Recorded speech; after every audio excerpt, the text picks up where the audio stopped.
99% की बात कर रहा हूँ, 99% बहुत जिम्मेदारी के साथ। सरकारी हॉस्पिटल में पूरी जांच नहीं होगी, पूरी दवाइयां आपको नहीं मिलेगी। किसी भी सरकारी स्कूल में 100% बच्चों की अच्छी फैसिलिटी नहीं है। आप सभी को मेरा प्रणाम। सरकारी संविदा कर्मचारी मतलब तड़प तड़प के मरना। जब मुर्गे को या बकरे को काटा जाता है तो आपने देखा होगा वो कैसे तड़पता है।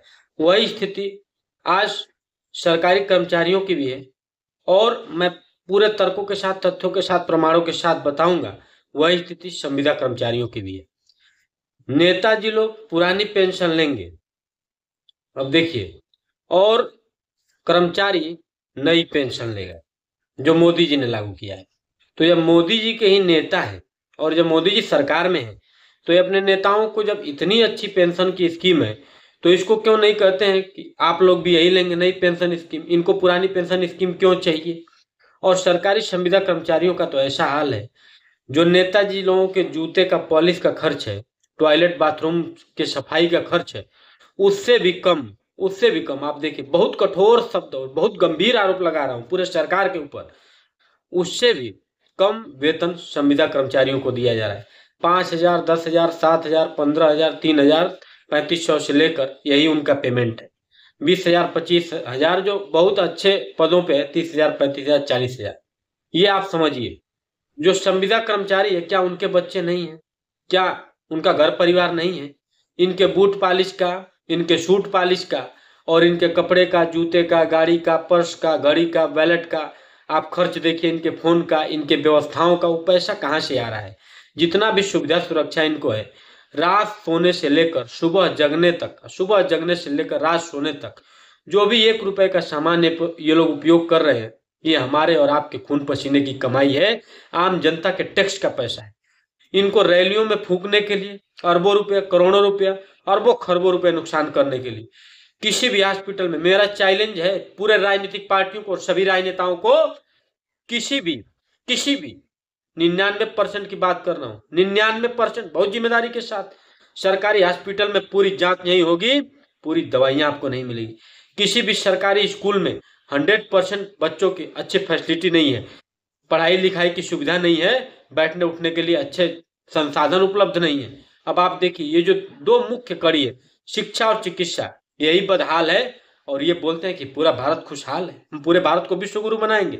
इनके चार्टर्ड प्लेन उतरेंगे, इनके रैली रोड शो में इनके ऊपर धूल की एक कण भी नहीं जाएगी, इनके चेहरे पर शिकन भी नहीं। आप सोचिए, इनके जो रैली के टेंट लग रहे हैं, वो हम लोगों के ऊपर, समझिए, बेस जमीन में जो लगाया जाता है, वो हमें लगता है कि हमारे सीने में ही मारा जा रहा है, ऐसा दर्द हो रहा है।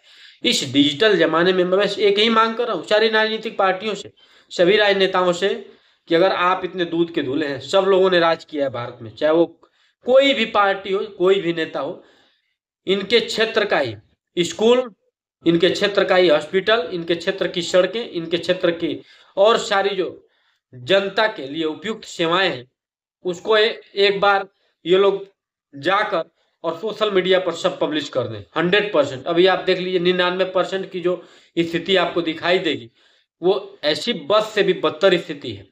आपके जूते पॉलिश का, आपका ब्रश, टूथपेस्ट, साबुन, शैम्पू, जो छोटी छोटी चीजें अभी मैंने बोला, जो कुछ सामान आपको गिनवा देता हूँ, उसी का खर्च 25-30 हजार में है महीने का।